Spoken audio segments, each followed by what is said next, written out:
once aspired to become an astronaut yourself. So, what inspired your or what sparked your astronaut dream? Basically, I think like many students, I was like, what do I want to do with my life, pretty much?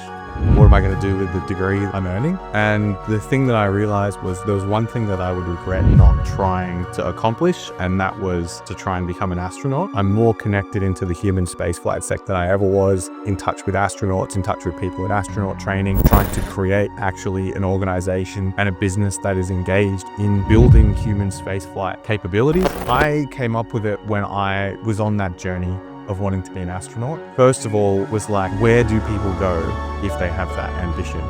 Where is the astronaut club in Australia, basically? Creativity is one of the key skills that an astronaut would have, but creativity in problem solving. What legacy do you hope to build through your work in the space sector, especially through Astronaut? Well, I would like to just continue keeping that fire alive of people being interested in exploring space, like physically going there as people. I think it's such a fascinating moment in humanity's journey. It's not a clear process from wanting to be an astronaut and becoming an astronaut. Hey all, welcome back to Spacefront Conversation, the podcast where we explore the frontiers of space technology, innovation, and human exploration. Today, I'm thrilled to be joined by Thomas Mueller, founder and CEO of Austronaut and currently leading business development at Aerospace. Thomas began his journey really a decade ago with the dream of becoming an astronaut. And along the way, he has carved out a unique role in the Australian and international space sectors. Most recently, his work with Aerospace is tackling one of the critical bottlenecks in microgravity research, the timely return of life sciences samples with innovative last-mile delivery solutions. In this conversation, we will dive into Thomas' journey from aspiring astronaut to space entrepreneur.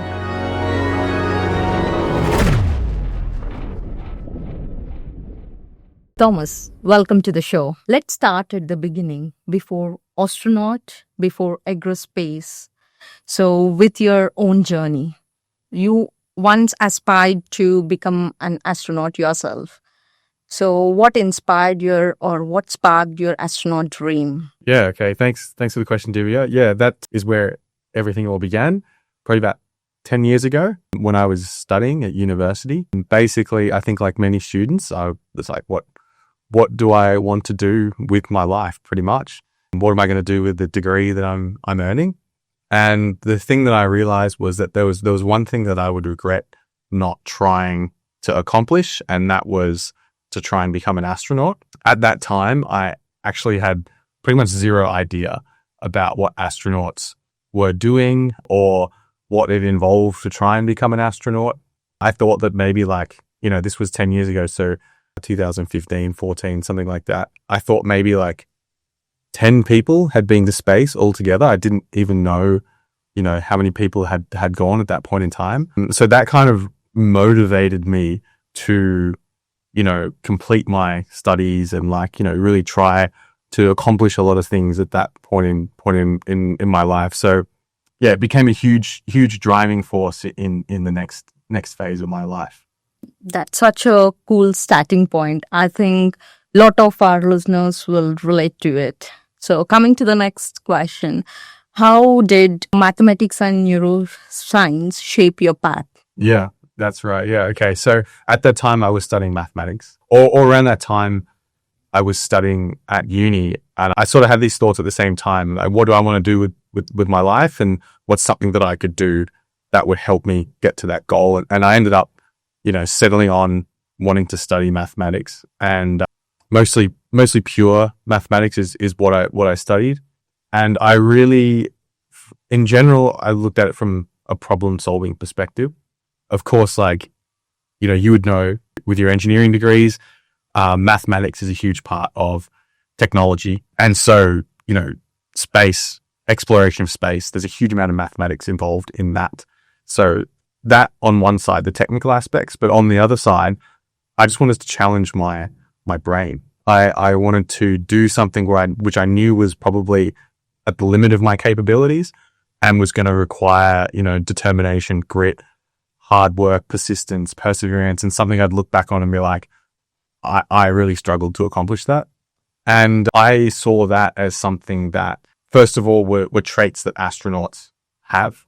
So I was like, if I can complete this maths degree, then I, already proving to myself that I can do something that could make me become an astronaut.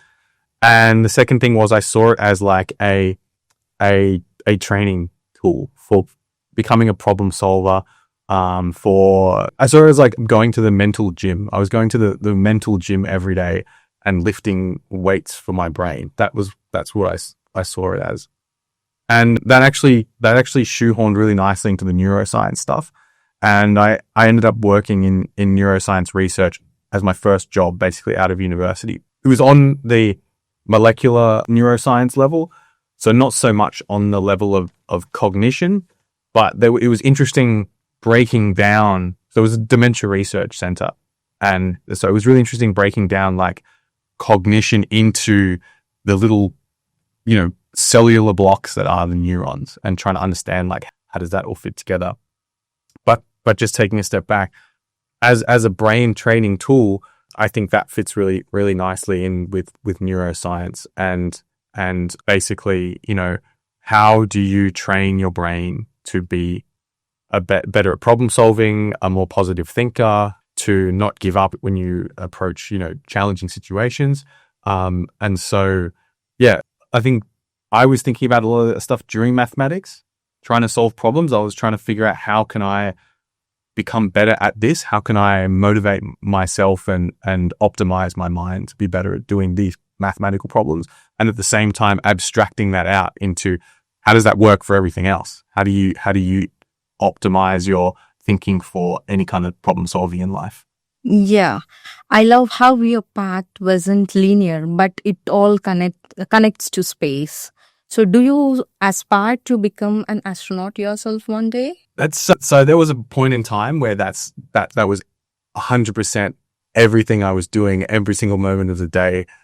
I was dedicated to trying to accomplish that goal. And there was certainly some hurdles that I hit where I didn't perform in those challenges the way that I wanted to. For example, going and studying a master's. So I didn't complete the master's degree. And in the typical astronaut selection processes for Europe and for America, a master's degree in a technical or scientific field is the standard. And so that kind of like definitely took the wind out of my sails a lot. And I was like, oh, okay, maybe this isn't the type of thing that I want to do. But I would say that in the background, all of the things that I'm doing are still somewhat geared down that path. And in many ways, I'm actually further along that journey than I was at that time. I'm more connected into the human spaceflight sector than I ever was, in touch with astronauts, in touch with people in astronaut training, trying to create actually an organization and a business that is engaged in building human spaceflight capabilities. Does that stuff necessarily parlay into being an astronaut? I can see now that it's not a clear process from wanting to be an astronaut and becoming an astronaut. And I've seen that with other people. So I kind of put that to the side for the moment. Of course, it's absolutely something that I would love and I would want to do, but I'm also sort of just accepting that there are other things to get busy with in the meantime. Now let's talk about Astronaut, which is training the next generation. So your initiative at Astronaut focused on astronaut fundamentals and human performance. It's such a fascinating concept. Tell us how it all came together and how or where it's headed. Yeah, okay. Thank you. Yeah, Astronaut, here is plug. Yeah. Thank you. I appreciate you saying it's a fascinating concept. So I came up with it when I was on that journey of wanting to be an astronaut. And I, first of all, was like, where do people go if they have that, ambition? Where is the astronaut club in Australia, basically? And so I saw that didn't exist. And as far as I could tell, maybe I still haven't found the secret astronaut club that's out there. But I said, okay, well, I'm gonna create this because also I think I need community when I do something. I need to share. I think some people are really good at like going for their goals and just focusing and like sort of building that, their own sort of like world around that. But I sort of really like to do things with other people. So I was like, okay, I want to sort of build like a community around this passion that I have. And so I was part of something when I was a teenager called Cadets. I'm not sure if they have it in India. It's like, I guess you could say roughly it's junior army, but it's not necessarily strictly about getting teenagers to join the army, because I don't actually think that's allowed. Okay. But it's about teaching the skills that soldiers or Air Force, pilots or people on Navy ships, the skills that they have, teaching them to teenagers so that they can be more disciplined, have more initiative, be more organized and stuff like that. So I did that as a teenager and I loved it. It was a huge part of my life. And I thought, well, something like that for space, for astronauts, not just for teenagers, but also for adults, is something that I would love to have exist. And so I set about creating that. Oh, that experience really sets the stage for Astronaut, didn't it? Absolutely. Yeah. So how does astronaut training need to evolve for commercial space flight? Okay. Yeah. So I think my answer to this question is that the mission will demand what is needed of the astronauts. And I've heard interesting examples across the last few years of the training requirements for commercial astronaut missions being kind of completely different, especially as the technology is improving and, you can automate more things and you can, control more things in advance. Depending on the mission and how complicated it is, the type of training is going to vary. I have one example that comes to mind. So there was the mission that Jared Isaacman led, at least the first one or the second one. And he has a strong background in, I think Inspiration 4 was the first one. I can't remember exactly the name of the second one. He has a strong background in fast jets, so fighter jets basically. And so he made sure that his crew all had fighter jet experience because he thought this is great preparation for space flight. Then you contrast that with, there's a mission that was recently done by SpaceX called FRAM2. And that was with an Australian man called Eric Phillips and a German woman called Rebecca Rogger. And they didn't have any flight experience as far as I heard from his presentation. So, it's interesting that like what will evolve is it's gonna consistently pare down and just extract the bits and pieces of astronaut training that are really necessary for the mission.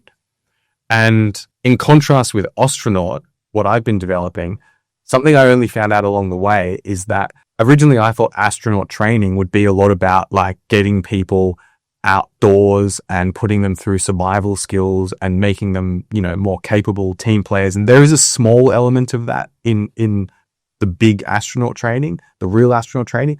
But the reality is people are meant to arrive at that already with a lot of those skills. And the training is really just about operating the spacecraft and operating a space station. So coming back to my original point, like the training will always be about what is the technology and what is the mission that's going to be conducted, which in terms of commercial space flight, depending on if you have a big enough budget, could be anything. Yeah, that's fascinating as space is opening up for more people than ever. How did you build your team of human performance experts? That's a good question. I think my answer to that is just along the way, I have picked up people, I've collected people by having conversations and finding out that they know something that I would like to fit in. I think my dream is that I just want to have like a huge cast of people that are like all training each other and training all these other people. So I try to just be as inclusive as possible. And there are so many different elements of training people that I just meet people and I'm like, hey, do you want to join in on this project? At the beginning, it's going to be all voluntary, but I hope at some stage, we'll be getting paid for this. And people just like the vision. So they just join in and hopefully I can keep them while we're growing and developing. That's nice. And what inspired you to launch Astronaut, and what gap in astronaut preparations were you trying to fill in? Sure. Yeah. What inspired me to launch it? So I think it does actually. So all this goes back to the neuroscience stuff, really. The master's that I never finished was called neuroeconomics, and which is also known as the science of decision making. There's an author and a Nobel Prize winner, Daniel Kahneman. He wrote a book called Thinking Fast and Thinking Slow, and it's about generally it's about two different like modes of making decisions. On the one hand, you have like your instinctual kind of like in the moment making decisions, and then on the other hand, you have your like sort of like planned out, rational, evaluative decision making process. And what I found really interesting is that neuroscience, based on a lot of new technology, neuroscience was making like quite big leaps in understanding. So fMRI, for example, is heavily used in that research field to understand and monitor when people make decisions, what parts of the brain are lighting up and filling with blood. And they can monitor that with magnetic resonance imaging. And so I really thought, okay, that field is developing. That was one piece. And I realized Australia is strong in medical research and strong in, life sciences research. The other thing I thought was, okay, how do we get astronaut training to Australia? And what is a low cost but effective piece of training that Australia can contribute to the global human spaceflight sector? And I thought decision making in its like purest form, how do you make better decisions is something that doesn't require a huge amount of infrastructure to test, to measure, and then to train. So that was something that I wanted to bring here or do here or utilize the resources that Australia has. And then the other thing is problem solving and creativity and how those three things relate together. Yeah. So your human performance for space workshop at Swinburne explored physical, psychological, and ethical aspects of human spaceflight. What are the key takeaways from your workshop? So with the workshops, what I try to do is attack human performance like holistically. So really, really cover all the different aspects and show how they're interconnected.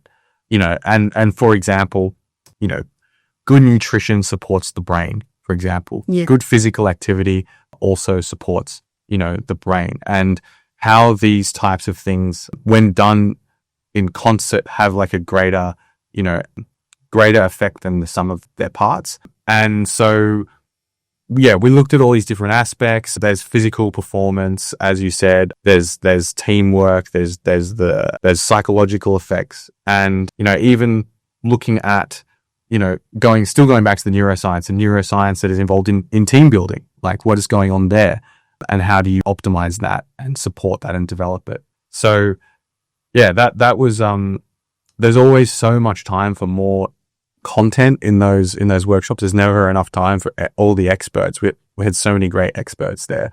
There's never enough time to get them all to be able to relay the amazing knowledge that they have. Yeah. So during this workshop, did you discover any surprising insights? Apparently, when people experience emotional loss of something, like it could be a partner, their brain actually registers that the same way, the pain, as if they were actually experiencing physical pain, so like almost like when you have a heartbreak, it feels like you're in pain. Your brain actually is responding in exactly the same way in the same parts of it, as if someone was, I don't know, maybe like cutting your hand or something like that. I think that's really interesting that people's emotional pain is quite similar to the physical pain. So moving on to commercial space flight, expanding, do you think astronaut training needs to change compared to traditional government-run programs? So I think kind of going back to that previous statement I said, the training will always, I think, be the mission will sort of dictate the training and the requirements of those missions and what needs to be accomplished. I think one thing I guess I attacked a lot of this by saying, what can we change in human spaceflight? How can we change the whole thing? And to be honest, now after having met the experts quite a few times, they know what they're doing. Like, I think they really know what they're doing. And it's one of those fields where it's like, you wouldn't be able to do it if you didn't know what you were doing. And then I think really the change will come from them. And it isn't really astronauts' role to say what should be different. But I do think that we could bring I'm definitely trying to bring a perspective that enables diverse individuals, people that normally don't consider themselves capable of being involved. That's really the thing that I want to bring to the table, where I think, especially when you talk about a selection process like astronauts, people kind of count themselves in or out. They sort of go, I'm capable of that, or I'm not capable of that, or I'm not that kind of person, or I am that kind of person. And which applies all throughout life, where people say, I'm not good enough to do that, I'm not good enough to do this. And I think what's really what would be really interesting is being able to have little threads of pathways where people can go, actually, I'm good at that element of at what astronauts do. And I'll give you a quick example. Maybe I can leverage that to learn the other things and get involved. Just recently, I saw a TED talk by a former European Astronaut Center trainer, a German woman, and she reinforced something that I had thought for a very long time. Her name's Laura Winterling, that creativity is one of the key skills that an astronaut could have. Maybe not artistic creativity, but creativity in problem solving. And in the talk that she gave, she reinforced that is a skill that astronauts possess, and also something that is really useful outside of like actual astronaut activities. Now, I think you could say to people who would say, I can't be an astronaut because I'm not technical, but they might be creative. And then they could go, well, if I'm creative, then I can figure out how to leverage that capability to learn things that I don't know in terms of the technical fields. And sort of, because you got a lot of technical people that are going out there and going, how can I add to my non-technical skills, my soft skills? So you could also go the other way around and say, these are people that are creative that could then add their technical skills onto it. And then you kind of doubled your pool of astronauts, which is good, but also for the people applying, probably not good.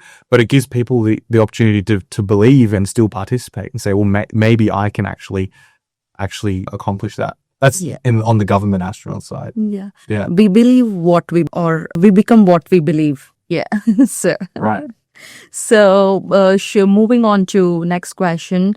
Should training adapt for space tourists versus career astronauts? The training would be different. And there's a lot of other people out there working on the training for space tourists and what's required. And arguably, it's a lot less than probably what people think.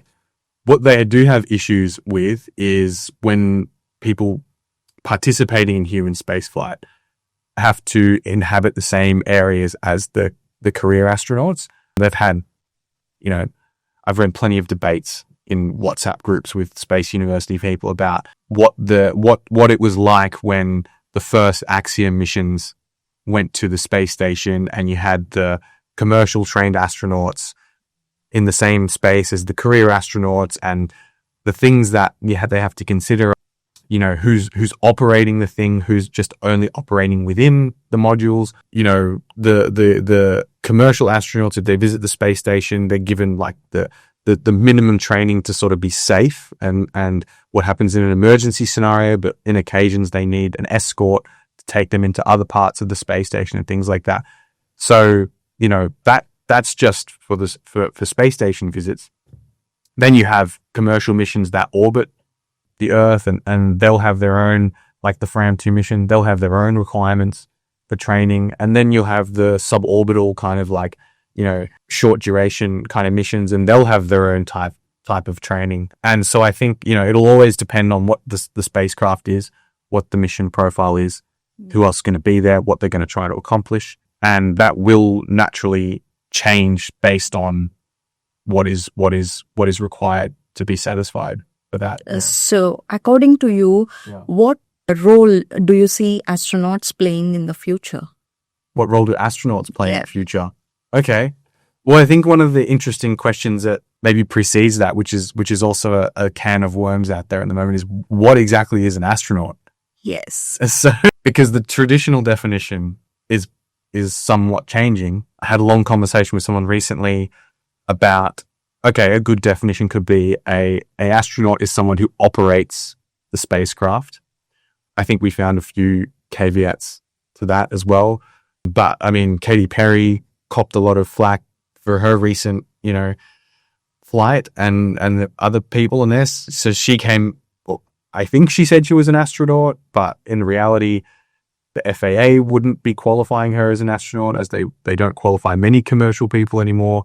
But what's interesting is Alan Shepard's first suborbital mission was the same as, well, essentially the same from my perspective, maybe far more risky. So what role do astronauts play? Well, they'll always, for me, the astronauts will always be the ones at the frontier of space exploration, new domains, experimental missions like Butch and Sonny, the two that got stuck on the space station for, for a long time. The mission that they did with the Boeing Starliner was very experimental, and they needed to be test pilots for that. And so like that to me is sort of things that astronauts do. I don't really like trying to be like it's this or it's this or it's that or it's not that. But when you see stuff like that, then it's like, okay, those people are definitely astronauts because they're doing hardcore work with spacecraft. Yeah. So now moving on to space health and human performance. A big part of your work ties into something that's critical for the future of human spaceflight and also space health. As we look towards long duration missions to the moon and Mars, this becomes even more important. So why focus on space health and life sciences? Yeah. Space health and life sciences to me is very closely related to astronauts, so that's sort of why I became interested in it. For one, supporting astronaut health, and two, the research that can be done on the astronauts about the human body in that environment. And then also actually the life sciences research that is done by the astronauts in space is quite interesting and opens up commercial avenues that can support the missions themselves, because you get funding to do it. I mean, so space health, the health of astronauts in doing missions is obviously very, very critical. And the further and longer those missions are, the more challenges there are to overcome. And I think, it's been a while since humans have gone quite far away from the Earth, and they didn't go for a particularly long period of time. So there's a huge amount of challenges there to overcome, as we know. And from the astronaut perspective, I would say, astronaut is looking at how do you prepare individuals before like they go down a journey like that. So how do you make them as resilient as, as developed and as capable as possible before you then go on a mission? And then during the mission, that's when the space health sort of aspects that can really kick in. Yeah. It sounds like preparing astronauts is about so much more than physical fitness. How do you see research in space health feeding back into healthcare here on Earth? Yeah, there's definitely quite a few areas which are relevant. So one of those is, remote health, I think. So how do you treat people from a place that's not nearby? Telehealth, for example, there's even sort of like robotic remote surgery that is being experimented with and developed. That sort of, and also psychological like care from remote places. In a place like Australia, all of those things very, very interesting and useful. Then you've got things like aging is an interesting one. So astronauts basically under the conditions that under the spaceflight conditions, the deterioration to their body in many ways is similar to aging. And quite a few researchers out there at the moment are looking at how can they use astronauts as models to test how to prevent aging. The bone degradation is somewhat similar to osteoporosis. So if you can treat that in astronauts, how might you be able to treat it in the population on Earth, and vice versa? How can you leverage the knowledge from Earth to treat those types of diseases in astronauts? Okay. Before we move on, I just must ask, what ethical challenges do we face in long duration missions, and how do we handle it? Some of the ethical challenges that a long duration mission might have in the future, I think one of the interesting ones would be if there's any kind of selection based on genetic capabilities or genetic qualities, particularly for extracting people out in a population that are more resilient to things like radiation. So it seems like, from my loose questionings about this, and I'm not a scientist in this field, it seems like it could be possible to potentially select people based on certain genetic aspects that would make them more suitable for long duration space flight. Obviously, that is an ethically challenging question in general in the world. Some of the other ethical challenges would be, how do you deal with relationships in a long duration space flight? So, do you want, they're good for emotional stability. So do you want people to have them, or do you sort of like make that not possible, but then deal with the potential consequences of people doing things like that anyway? Yeah. And that leads on to things like, how do you have children in a long duration space flight, doing long duration, or in a Mars mission or something like that, where people are there for quite a while. Yeah, that's an eye-opening example. Yeah, but it also raises some big questions. Yeah, For sure. yeah. So alongside Astronaut, you're also working with Agrospace, a company developing solutions for microgravity research and sample return. Let's talk about the side of your journey and why logistics is becoming such a vital part of the space economy. Yeah. So egress, quite specifically, is focusing on sample returns, on down mass. And, just looking at some figures that one of my colleagues there produced, the cost of, putting things into orbit has decreased massively, especially with SpaceX and Falcon 9.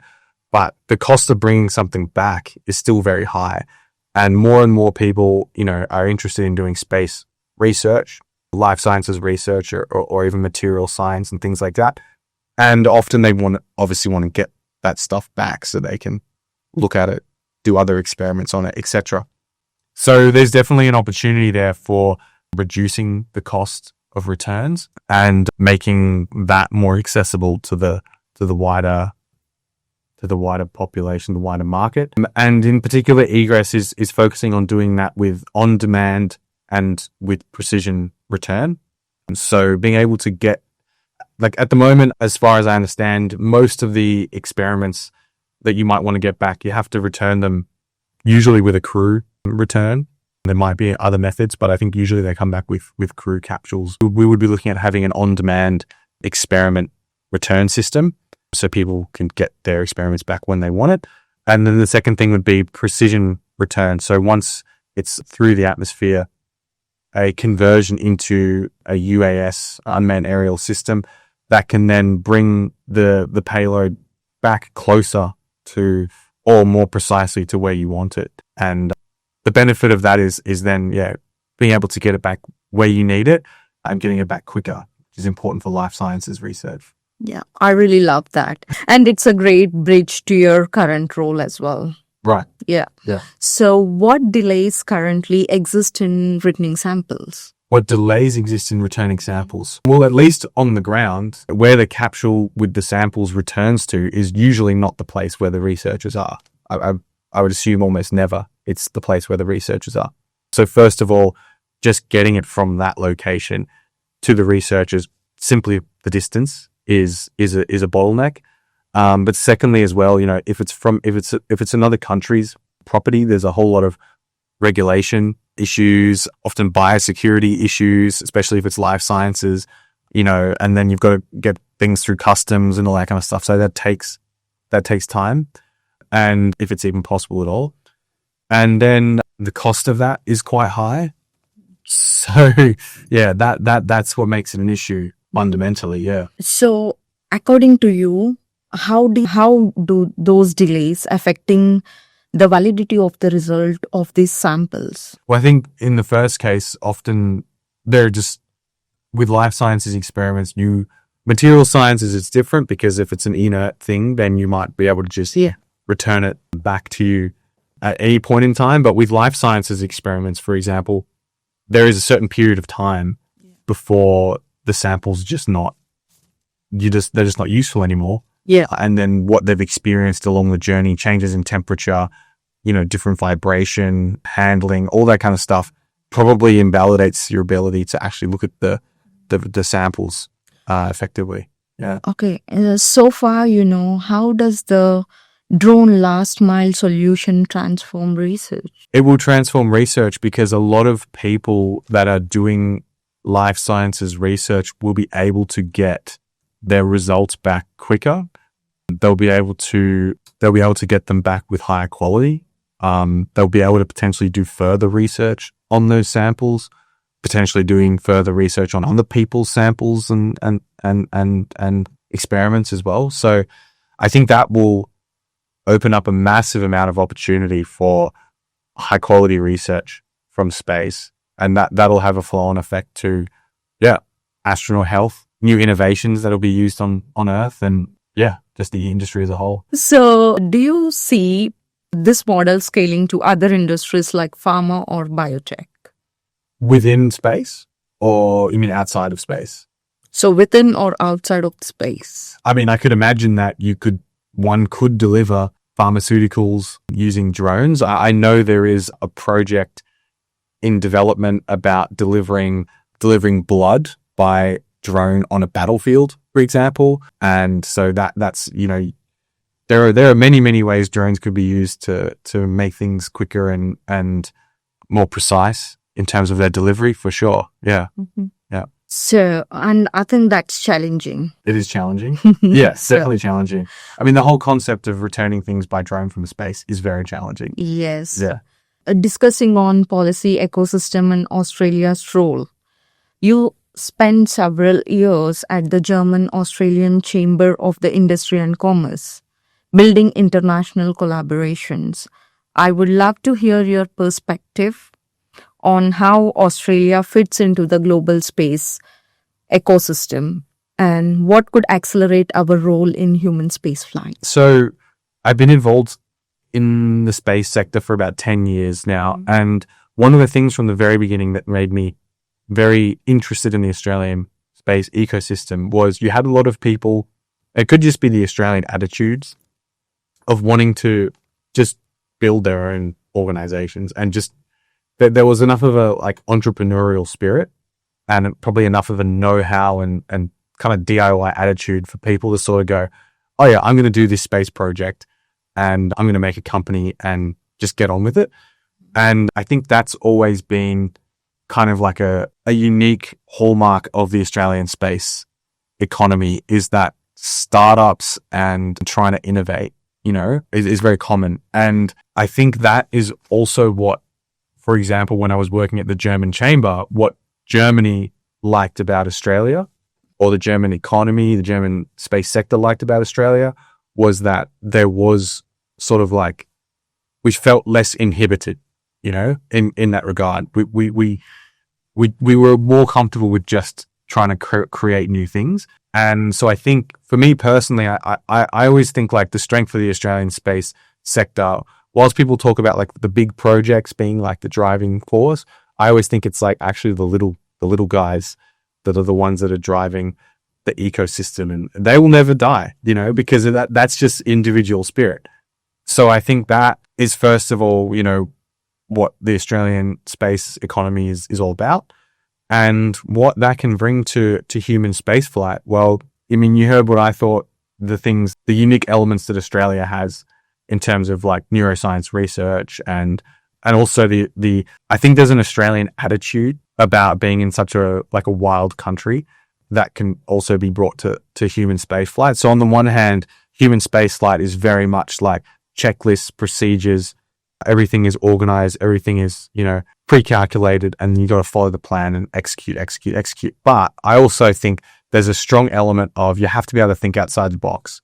You have to be able to think differently, and you have to be able to come up with solutions that may be outside the realm of what people might have rehearsed or practiced. I think you get a lot of experience from that dealing with an environment like Australia and a place like Australia where it's a little bit more wild and rugged than many other places in the world. Yeah. Yeah. So, in your perspective, what strength does Australia bring in compared to Germany in space? Germany, to me, from my experience, and I championed this for a number of years, is a very strong player in the space sector. Whether or not they believe it, I don't even think they often believe it. But I would always tell them, I was like, look how much you've done. Like, look, you've got DLR. It's fantastic. Especially DLR. Everybody loves DLR Yeah. from outside Germany. So, they have, the European Astronaut Center in Cologne and all of that. So I think Germany's strength is its heritage. It has institutional space experience. It's established, but it has not a lot of flexibility.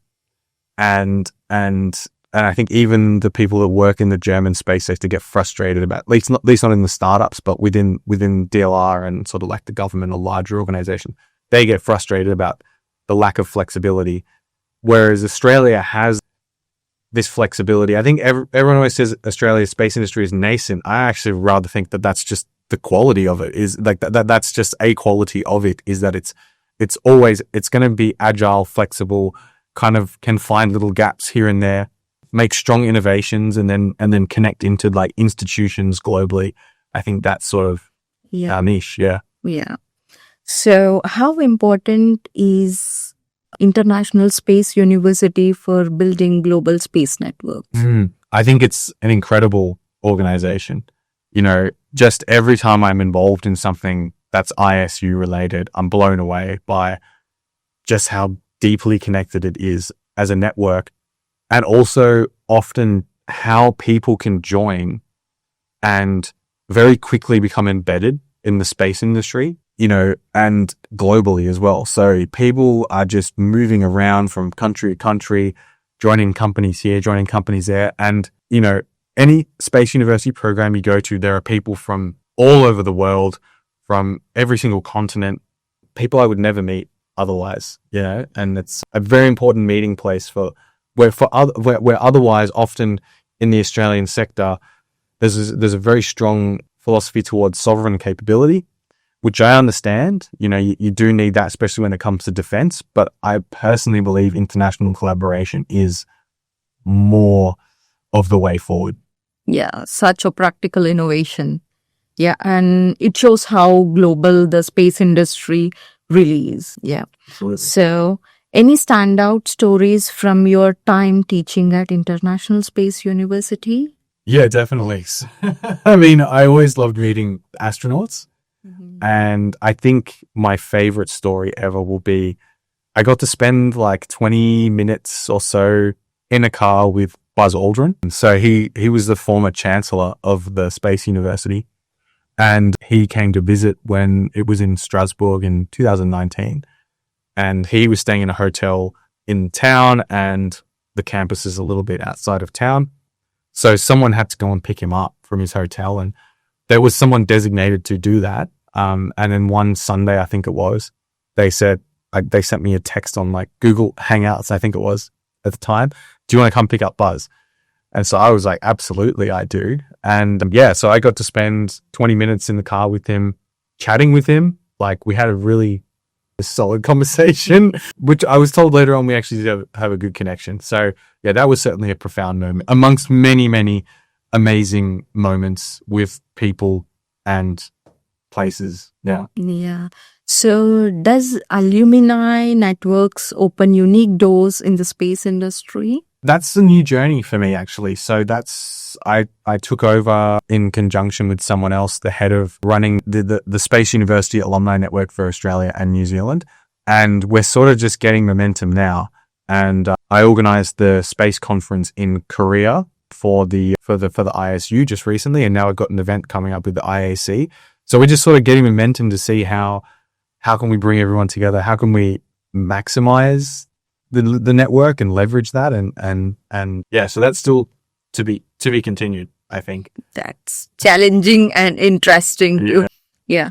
Well, actually, sorry, just to add on to that, I did meet with the Japanese alumni coordinator at JAXA just like about a month ago. So there's potential to sort of combine those networks together. So discussing on future horizons and personal aspirations, looking ahead, if you had chance to go to space yourself, would you take it? And what do you imagine the future of human space flight looks like in the next 20 years? Okay, interesting. So it would depend on what that meant, me going to space. So suborbital mission, I would say yes in a heartbeat. A mission to the space station depends on how long am I physically capable of dealing with that. I understand now a lot of the physical degradation that happens to the astronauts. And if you're not prepared for that, then the rehabilitation process could be quite challenging. If I was there for a long time, would I want to do 2 hours of exercise every day to make sure that I come back in good shape? I hope I would want to do that, but I think that's a high bar. So yeah, absolutely I would go, but it would depend on what type of mission it is. It's really interesting to me because I have a book at home called The Next 1,000 People in Space, which was written, I think, the 80s. And I think humans have consistently overestimated how rapidly human spaceflight will grow. I think you go back to like the space shuttle era and they were like, in 10 years from now, 20 years from now, we're going to have, the Dyson spheres and like huge habitats in space and things like that. I think definitely there's an increase. There's absolutely an increase. There will continue to be an increase in the suborbital commercial space flight. There will certainly be more private missions over the next 20 years. Like, I don't know. Like, there are so many concepts out there at the moment about space stations and about, hyperloops. Yeah. Potential lunar bases and things like that. I think it's so hard to predict what exactly is going to happen. But I think we're seeing a huge shift in the balance of power at the moment. And, very quietly, to us at least, China is sort of like powering ahead with their own space station and their own capabilities. And India is also bringing up their capabilities. I'm interested to see, first of all, will all the commercial space flight stations that are planned really go ahead, and will that ensure America still actually gets to remain so strongly in the game? Because I don't really see things like Gateway happening. Yeah. So what's your vision for astronaut training with Astronaut? My vision is I first of all want to have, workshops around Australia as particularly partnering with universities. So we've been partnered with Swinburne University, sort of partnering with different aspects of Adelaide or the University of Adelaide, which will become Adelaide University as well. I'd love to sort of have, an astronaut kind of like society at all the different universities, for example. I'd love to have an annual competition in Australia where people compete in this competition called the Austronaut Challenge, which is about testing astronaut skills. Now I'm getting confused with the name myself. Astronaut and astronaut. Both are like close. Similar. Yeah. Just with coming U after A. Yes, like Australia. Yeah. So that's sort of like the baseline. And then I'd love to see, because we have all these experts involved, like high quality experts. I'd love to see us actually start to develop, some kind of offering to the astronaut training, real astronaut training world in terms of human performance. Yeah, I think there is this academy called Possum Academy in US, training astronauts. Yes. The International Institute for Astronautical Sciences had a program called Possum. I went on their website recently. I didn't see that it was there anymore. Maybe it still exists, but they're definitely a more developed version of what I would love Astronaut to be. Like, they're running programs and courses and things about teaching people the best. I think I applied for that particular training in 2017. Oh yeah. And I was selected, but I couldn't. Yeah, but I couldn't. I couldn't attend. Okay. Yeah. Okay. So I wish to the future. Well, if Astronaut has one, then Yes, definitely. Yeah. So, Yeah. so moving on, how will AI and VR or these digital twins change the way astronauts train? So I've already seen the way that virtual reality is changing astronaut training in the European Astronaut Center. One of my good contacts there is basically his main focus is on virtual reality, and so they within the modules that they have in the they have the training modules of like mock-ups of the space station in this big hall, and within that obviously it's pretty static. So they'll use virtual reality to make dynamic training scenarios where they can change, different kinds of hatches and modules and things like that to create a different training experience.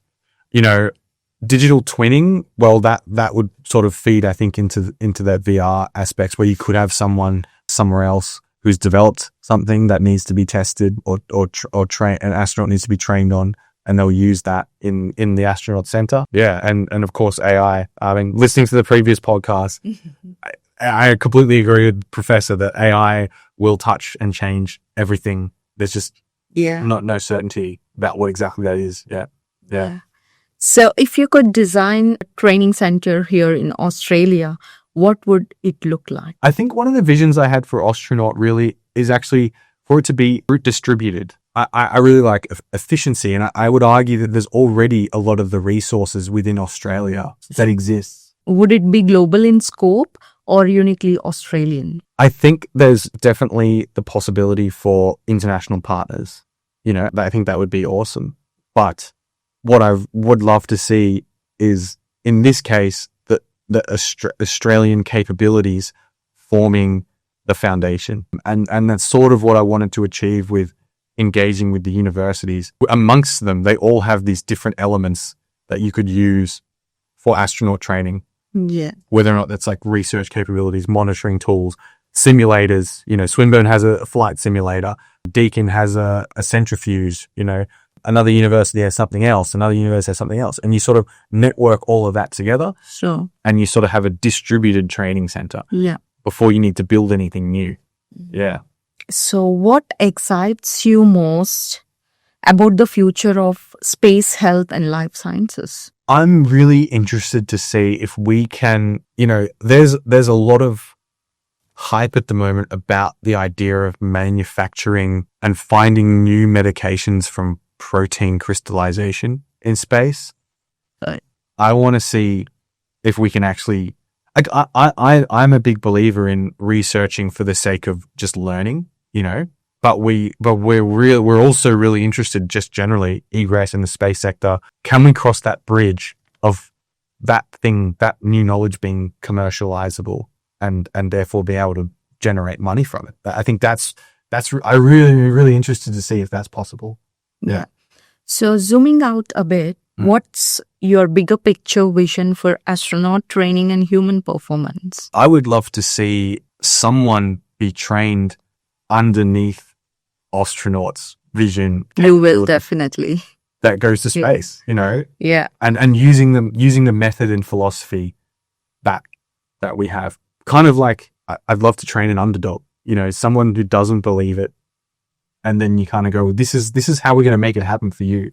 Yeah. Yeah. So are there breakthroughs you're watching closely right now? I mean, definitely paying, attention to what the latest commercial missions are and which countries, what they're involved in, what the status of like new potential missions might be. I would say that's what I'm quite interested in. And just generally, I'm quite interested in seeing how the non-traditional space powers progress in the next 5 to 10 years. Yeah. Okay. So do you believe private citizens will train like astronauts in the next 20 years or 30 years, maybe in the future? Yeah. I think that also comes down back to that question of, well, what is an astronaut?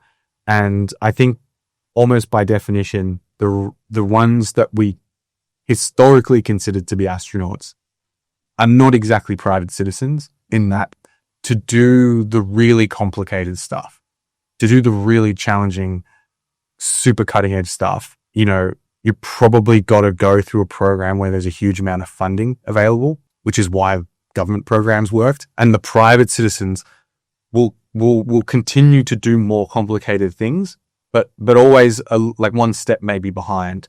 You know, like just recently, Jared Isaacman did the first spacewalk of a private citizen. Well, it wasn't the first one, but it's the first time in a long time that someone's been that far into space and also done a spacewalk. So they will, like, the private citizens will train and do things that astronauts do, but probably never right at the cutting edge forefront, I don't think. Yeah. Yeah. So finally, what legacy do you hope to build through your work in the space sector, especially through Astronaut? Well, I would like to just continue keeping that fire alive of people being interested in exploring space, like physically going there as people. I think it's such a fascinating moment in humanity's journey. We've only been doing this for like nearly 60 years, actually going into space, or 60-ish years, like across all of human history, you know, we're just like right at the beginning of going and looking. It's like we've gone out to like the front garden of our house, you know, like we've been in the house all the time. And now we've gone outside to get the newspaper. It's like, well, we got to keep going. We've got to go down the street. We've got to go to the shops. We've got to go to the supermarket, and we've got to go to the beach. And like, who knows what we're going to find out there? Like, it's so fascinating. True. Yeah. So I think that really captures the essence of your work and where the field is heading. Thank you. Thank you, Thomas. This has been such an inspiring conversation. We have covered everything from astronaut training to space health, logistics, and Australia's place in human space flight. Thank you for sharing your journey and insights with us. Thank you. Thank you for having me.